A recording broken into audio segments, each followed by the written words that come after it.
आज हम बात करेंगे भारतीय सिनेमा और वेब सीरीज़ के सबसे बेहतरीन चर्चित कलाकारों में से एक अमित साध की। जी हाँ, अमित साध एक ऐसा फिल्मी सितारा जो इस अभिनय की दुनिया के फलक पर तो 2001 से मौजूद है, लेकिन उसकी चमक अब जाके फैलना शुरू हुई है। 5 जून 1983 को जम्मू में जन्मे अमित का बचपन बहुत ही परेशानियों में गुजरा। भारतीय सेना में कार्यरत उनके पिता रामचंद्र डोगरा हॉकी के नेशनल स्तर के खिलाड़ी थे, लेकिन जब अमित 16 साल के थे तभी उनके पिता का देहांत हो गया। पिता की मौत के बाद आर्थिक परेशानियों से जूझते हुए अमित को अपनी पढ़ाई बीच में ही छोड़नी पड़ी और ये रोजी रोटी की तलाश में दिल्ली चले आए। उस वक्त तक अमित ने एक्टिंग का सोचा भी नहीं था। वो फुटबॉल खेला करते थे और उनके पिताजी का सपना था कि अमित भी आर्मी ज्वाइन करे, लेकिन होता वही है जो नियति में लिखा होता है। अमित का संघर्ष भी किसी फिल्मी कहानी से कम नहीं। खुद अमित ने एक इंटरव्यू में बताया कि वो दूसरों के घर में नौकर का काम किया करते थे। वहाँ रहकर वो झाड़ू पोछा बर्तन साफ किया करते। चूँकि वो लखनऊ के बेहतरीन स्कूल में पढ़ रहे थे, इस कारण उनकी इंग्लिश बहुत अच्छी थी और इतनी अच्छी थी जितने उनके मालिक के बच्चे भी नहीं बोल पाते थे। बस इसी के कारण उन्हें वहां काम से निकाल दिया गया। इसके बाद अमित ने दिल्ली में सिक्योरिटी गार्ड का काम किया। परेशानियां दिन पर दिन बढ़ती जा रही थी। रोज रोज के संघर्ष से तंग आकर अमित ने एक दिन उसी बिल्डिंग की छत से कूदकर आत्महत्या करने का प्रयास किया जिसमें वो सिक्योरिटी गार्ड की नौकरी कर रहे थे।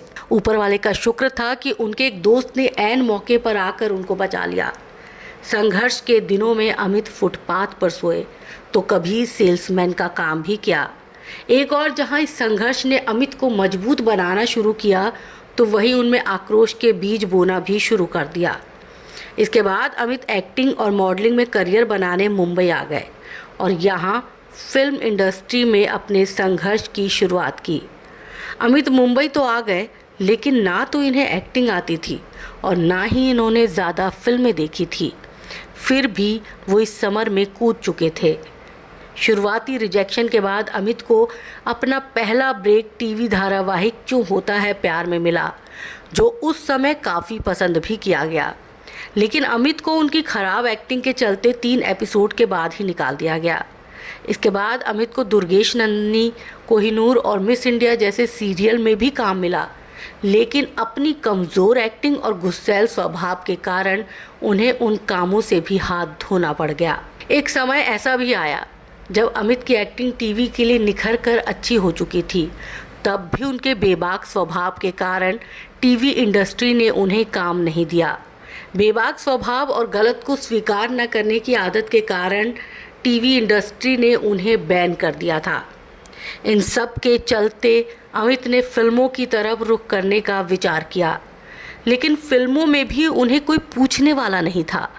लोग कहते कि जो बंदा टीवी में नहीं चल पाया वो फिल्मों में क्या खाक काम करेगा। 8 साल लंबे समय के बाद अमित का करियर पूरी तरह से तबाह हो चुका था। चारों तरफ से निराशा ही हाथ लग रही थी, लेकिन अब वक्त आ गया था अमित को अपनी नीति में भी बदलाव करने का। इसलिए अमित ने अब एक्टिंग सीखने का निर्णय लिया और एक्टिंग सीखने के लिए वो न्यूयॉर्क पहुंच गए। वापस आकर अमित ने अपने करियर की दूसरी पारी का संघर्ष शुरू किया, लेकिन इंडस्ट्री में अब भी लोग उन्हें हतोत्साहित करने की कोशिश में लगे रहते। सभी उन्हें तरह तरह की सलाह देते। कुछ का कहना होता कि एक्टिंग तो अच्छी है लेकिन चेहरा हीरो के लायक नहीं, तो कोई कहता कि आपके चेहरे में वो बात नहीं जो दोबारा देखने का मन करे। लेकिन अमित अब काफ़ी बदल चुके थे। उन्होंने अपना गुस्सा और अपना आक्रोश सिर्फ और सिर्फ अपनी एक्टिंग पर लगा दिया। संघर्ष जारी रहा और फिर अमित को उनकी पहली फिल्म मिली जिसका नाम था फूंक। किरदार छोटा था और इससे अमित को कोई फ़ायदा भी नहीं हुआ। संघर्ष का दौर जारी रहा। एक बार फिर अमित को निराशा ने घेर लिया। इस बार वो इतना निराश हो चुके थे कि उन्होंने फिल्म इंडस्ट्री छोड़ने का मन बना लिया। लेकिन कहते हैं ना कि जब निराशा के बादल सबसे ज़्यादा घने हों और कोई उम्मीद भी ना रहे, तभी आशा की किरण नज़र आती है। और वो आशा की किरण अमित के जीवन में 2012 में आई। काय पोचे फिल्म के रूप में ये फिल्म अमित के फिल्मी करियर की टर्निंग पॉइंट साबित हुई। फिल्म में निभाए उनके ओम शास्त्री के किरदार को बहुत पसंद किया गया। अमित को काफ़ी विविधता के साथ अपना हुनर दिखाने का मौका मिला और उसमें वो सफल भी रहे। फिल्म की सफलता के बाद जहां एक और फिल्म के अन्य कलाकार सुशांत सिंह राजपूत और राजकुमार राव को मीडिया में कवरेज और अन्य फिल्मों के ऑफर मिल रहे थे, तो वहीं अमित को अब भी कोई नहीं पूछ रहा था। अपने इंटरव्यू में अमित ने बताया, काय पोचे की सफलता के बाद इंडस्ट्री में लोग उनके सामने उनकी एक्टिंग की तारीफ ज़रूर करते, लेकिन मेरी पीठ पीछे कोई भी मेरी बात नहीं कर रहा था। मैं सोचता था, अगर ये तारीफ करते हैं तो ये मेरे बारे में कुछ बोलते क्यों नहीं, मेरे बारे में कुछ लिखते क्यों नहीं, और अब भी मुझे कोई फिल्मों में काम क्यों नहीं दे रहा। इन सब ने अमित को बहुत निराश कर दिया, लेकिन अमित टूटे नहीं। इसके बाद 2015 में आई फिल्म गुड्डू रंगीला में उन्हें एक नया सिंबल दिया। अब आप यहाँ से ये मत सोचिएगा कि फिल्म कामयाब रही होगी। फिल्म तो फ्लॉप रही, लेकिन इस फिल्म में अमित ने अरशद वारसी के साथ जो काम किया उसने उनकी किस्मत बदल दी। अरशद वारसी ने उन्हें समझाया कि फिल्म इंडस्ट्री में डबल स्टैंडर्ड हमेशा रहते हैं, लेकिन तुम डीमोटिवेट होकर अपनी एक्टिंग स्किल ख़राब मत कर लेना। यहाँ एक्टिंग करने आए तो बस एक्टिंग करो, अपने पर भरोसा करो और सिर्फ एक्टिंग करो।